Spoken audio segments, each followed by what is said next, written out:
This is CBS 12 News at 5. Breaking now at 5, hospitals in our area targeted in cyber attacks, and there will be more. Is your personal information safe? And just like that, a nonprofit says it's lost its government funding for an important program. What it plans to do now. And an ex-lawyer accused of shooting and killing his father. The clue investigators found in the suspect's car. Good evening, everyone. Thanks for joining us. I'm Liz Quirantes. And I'm Jim Grimes. Dark clouds and thunderstorms rolling in right now. Let's get over to our chief meteorologist, Vitas Reed, for a look at our forecast. Yeah, it's been really hot out there. We've seen very uncomfortable temperatures. If you're out there any prolonged amount of time, you're going to feel it. In fact, we do have a heat advisory in place as we go through the evening hours until 7 p.m. because of all that heat and humidity out there, and it's going to feel like 105 to 110 in many areas. So here's what it looks like as far as those temperatures are concerned. We're looking at about 92 degrees in Vero Beach, 90 Fort Pierce, 89 in Okeechobee, 88 in Stewart, Port St. Lucie at 86 degrees, Royal Palm 86. You get down to Boynton 92, 91 in Boca. Some areas really haven't had rain yet, but other areas that it did cool it a brief moment just by a few degrees, but the humidity is still charging up that atmosphere and making it feel hotter than what it is. Those numbers in the dew points in the 70s, and that makes it feel pretty uncomfortable, and that's helping create that heat advisory because the heat index right now is at 103 in Okeechobee, 101 Fort Pierce, 100 in Port St. Lucie, 101 in Vero Beach. It feels like about 103 Royal Palm, 107 in Boynton. Boca right now 109. So you can see Stewart and Jupiter a little bit lower because of the clouds and then the rain that went through. We still have some thunderstorm activity. One cell really dropped some heavy rain across Palm Beach County around West Palm. Another thunderstorm line moving up the Beeline Highway. So still this activity we're going to have to deal with. About 1.5 inches or more has fallen. Closer look at how long the heat will stick around coming up in my forecast.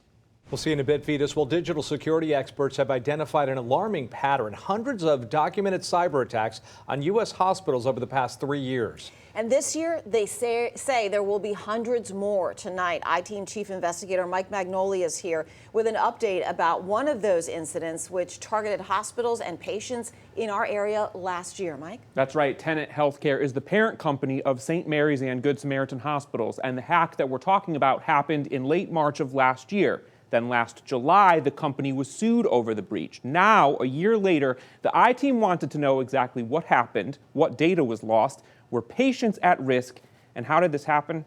Could it happen again? Florida is home to 325 hospitals. Cybersecurity experts warned the I-Team in February of 2022 the healthcare sector in our state was particularly vulnerable to hackers. And 2 months later, that point was proven true. Tenet Healthcare owns 5 hospitals in our area. 2 of them were affected by what the company called at the time a network outage. They later began to refer to it as a cybersecurity incident. This class action lawsuit, filed in Texas, where Tenet is based, calls it a targeted cyber attack. And it claims more than 1 million patients' personal data was compromised. Because of the data breach, data thieves were able to gain access to and hold hostage defendants' IT systems, and were able to compromise, access, and acquire protected private information. The valuable PHI, which is protected health information, which if it's sold on the dark web, could be $1,000 a record. Mike Broomer is head of the data breach resolution team for Experian. He says nearly half of the cases he deals with involve hospitals. He says their networks are very large and widespread. Many hospitals have distributed networks, and it's very hard for the people protecting them to catch all the bad guys. And hospitals are potentially valuable targets, as hackers can steal patient data, or they can lock up critical computer systems and demand a ransom, and both can be worth significant amounts of money. More than a third of the breaches that we have serviced over the past 6 months have had some sort of ransomware demand. And we see that from the forensics people we work with. We know the cybersecurity incident at Tenet affected their phones and computers, so medical records and test results could not be accessed, and patients could not be discharged. Incoming emergency cases were sent to other hospitals. Those problems didn't last, but Tenet will not respond to our questions regarding the impact on local patients' private data, or whether they paid a ransom to get St. Mary's and Good Samaritan hospitals up and running again. Another concern, at least according to the lawsuit, is that hackers were accessing hospital data for 3 weeks before Tenet realized their network had been infiltrated. Publicly, defendant has disclosed that cyber criminals accessed its network for the period of March 31st, 2022 through April 24th. According to defendant, it did not learn about this until April 20th, 2022. And sources tell me right now another hospital group with locations in our area is being threatened by a hacker demanding ransom. And we've seen some evidence that this hacker has given the company until next Monday, July 10th, to pay up, or their patient information will be put up on the dark web for sale. Jim and Liz, over to you. All right, thanks, Mike. Well, part of Florida's new immigration law prevents local governments from paying for ID cards. However, one organization is still issuing one form of identification called a community ID. In fact, today that organization had an ID drive over in downtown West Palm Beach. CBS 12's Victoria Cardenas joins us live there with more on how this Palm Beach County organization plans to continue despite this law passing. Victoria. Yeah, Jim and Liz, community IDs are exactly that, an ID that proves you live in your community. And they're most often used by those who are not legal U.S. citizens but still need to properly identify themselves. And now the Legal Aid Society of West Palm Beach used to rely on county funds for this program, but now they're forced to look elsewhere to help serve the community. Our program runs about $75,000 to $100,000 each year just for staffing and supplies. Since 2019, People Engaged in Active Community Efforts, or better known as PEACE, has helped provide Palm Beach County residents with community IDs. The ID has your name, photo, your home address, and a list of places where it's valid on the back. According to PEACE, these identification cards are meant for those who are not eligible for state IDs. However, it still allows them to have access to health care, open bank accounts, and pick up their children from school. It's equivalent to kind of a student ID. Like, you're not going to be able to drive with it. You're not going to be able to vote with it. You're not going to be able to travel with it. Vanessa Coe is a managing attorney at the Legal Aid Society of Palm Beach County. They partner with PEACE to host outreach events. For the last year and a half, Palm Beach County has funded the Community ID program. But since Senate Bill 1718 became law, that funding came to an abrupt halt. So obviously that means that you're not breaking the law in what you're doing right now. We're not breaking the law. We're just continuing our project without county funding. Since the beginning of the program, more than 4,000 people have applied for a community ID, and they will continue to serve Palm Beach County despite the new challenges. As a legal services provider, our goal is always to help people who need help. And so it's easier when someone hands you money. And, you know, that makes it much easier to do our jobs. But if they're not going to hand us money because they're not allowed to, we look for it elsewhere.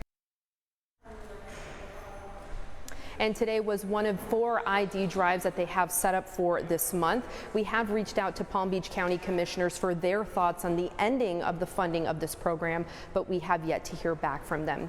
If you or someone you know needs a community ID, we have all the information you need to apply for that on our website, cbs12.com. Just look for this story on our homepage. Reporting live in downtown West Palm Beach, Victoria Cardenas, CBS 12 News.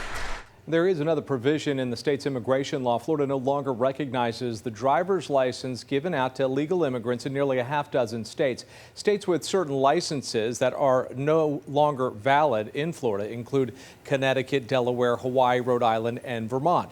The reasoning is due to the state's classification of licenses, like ones issued that say not valid for federal identification. Those states also allow people to obtain driver's licenses that allows them to operate cars even if they're in the country illegally. Continuing coverage tonight about that shocking murder in Boca Raton. A man is charged with killing his father right outside the law office they once shared. Key documents from that case have just been unsealed. CBS 12's Lena Salzbank joins us live tonight with what we've learned. Lena? The probable cause affidavit explains what police think happened during the commission of a crime. So what we've got is new information about evidence and a possible motive.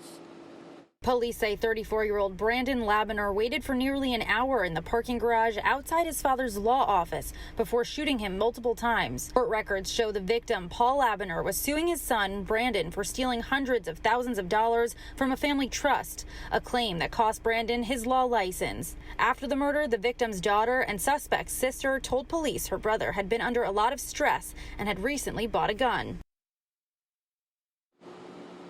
The affidavit also states that investigators found multiple boxes of ammunition that match the ammo found here at the crime scene in the back of Brandon's car. In Boca Raton, Lena Salzbank, CBS 12 News. Well, we have an update on the cocaine that was found in the West Wing of the White House. It has many people asking how and where it came from. Well, the administration now says the Secret Service does use canines, but only to sniff for explosives and biohazardous materials, not for narcotics. Senior law enforcement officials now say the leading theory is someone at the White House, maybe on a tour, may have left that small bag behind. Where this was discovered is a heavily traveled area where many White House, West Wing, I should be even more specific, West Wing visitors come through. The indications seem to me that it probably was somebody involved in a tour, because keep in mind, the Secret Service detailees to the White House and the White House staff are routinely drug tested at random. The incident has caused some question in the security protocols. Republican Senator Tom Cotton, a member of the Judiciary Committee, he's written a letter to the director of the Secret Service. He's asking for a plan to correct any security flaws. Former President Trump's close aide, Walt Nauta, pleaded not guilty in Miami federal court today for his involvement in the classified documents case out of Mar-a-Lago. This was his third attempt at arraignment. The first time, he didn't have a lawyer with credentials to practice in federal court in South Florida. Then last week, weather impacted his flight to Miami, and he couldn't get his flight rebooked. This, as the Justice Department has released a less redacted version of the warrant the FBI used to search Mar-a-Lago. It alleges investigators had evidence prior to the search, particularly surveillance footage of Walt Nauta moving boxes out of a storage area, which Trump and his lawyers acknowledged had classified documents in them. Investigators say Nauta removed 64 boxes from the room and only came back with 30 before the FBI showed up and found more than 100 classified documents, some top secret. Nauta is charged alongside Trump in a 38-count indictment. Well, Americans are divided over whether or not former President Trump broke any laws when he took those classified documents from the White House, but most agree they want a fair and speedy trial. According to a new Politico poll, 62% of Americans think the trial should take place before the presidential election. That's in November.